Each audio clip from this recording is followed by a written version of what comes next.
Hello, this is Chris Young with Good News on Tap for the 20th Sunday of Ordinary Time.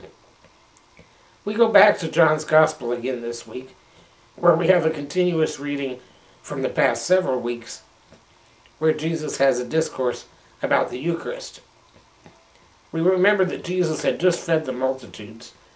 Then they chased him across the Sea of Galilee, and he challenged them, saying, "Do you want another free meal? Are you really here to listen to what I have to say?"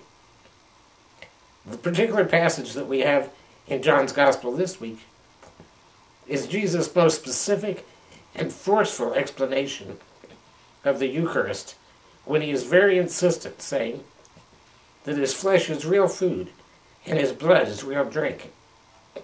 He says, "Amen, amen, I say to you," over and over again. You hear that phrase in this passage.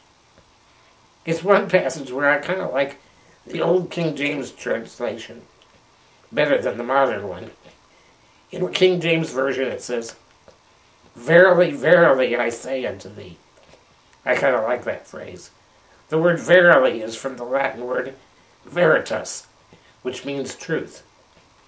Jesus is saying, truthfully, truthfully, really, really, absolutely, positively, no doubt about it. You really need to believe what he's saying.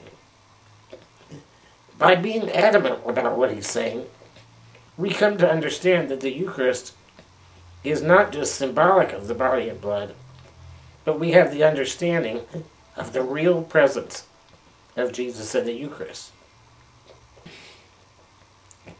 I'm a little disappointed the reading doesn't go just a few verses later, because I think what follows in John's Gospel is just as important in this story.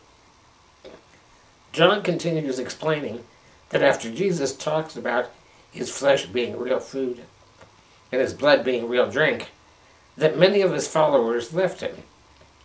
But can you blame him? Jesus is either declaring himself both cannibal and vampire, or he's making total nonsense. In either case, would you want to give up your life to follow him after saying stuff like that? It's also important to note what Jesus does not do in response to this. He doesn't say, no, wait a minute, come on back, let me explain.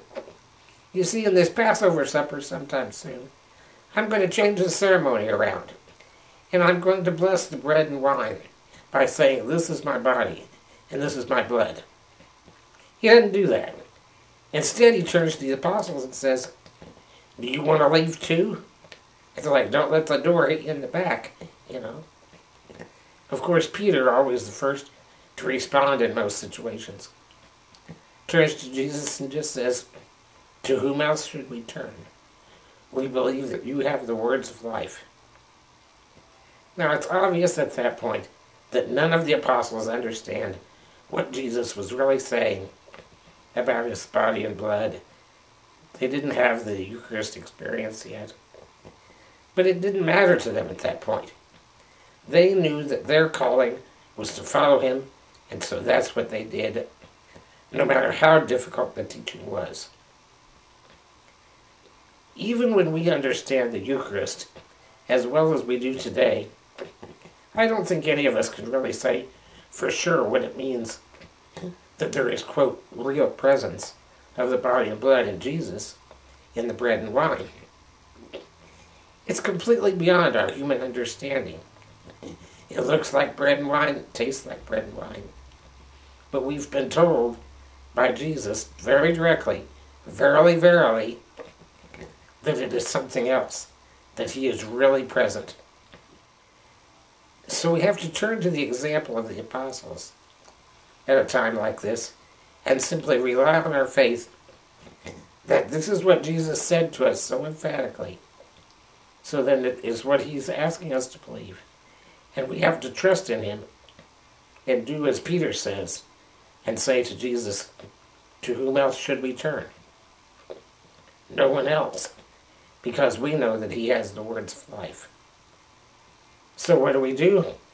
We take the advice of today's psalm, which invites us to taste and see the goodness of the Lord. And that's Good News on Tap for the 20th Sunday of Ordinary Time.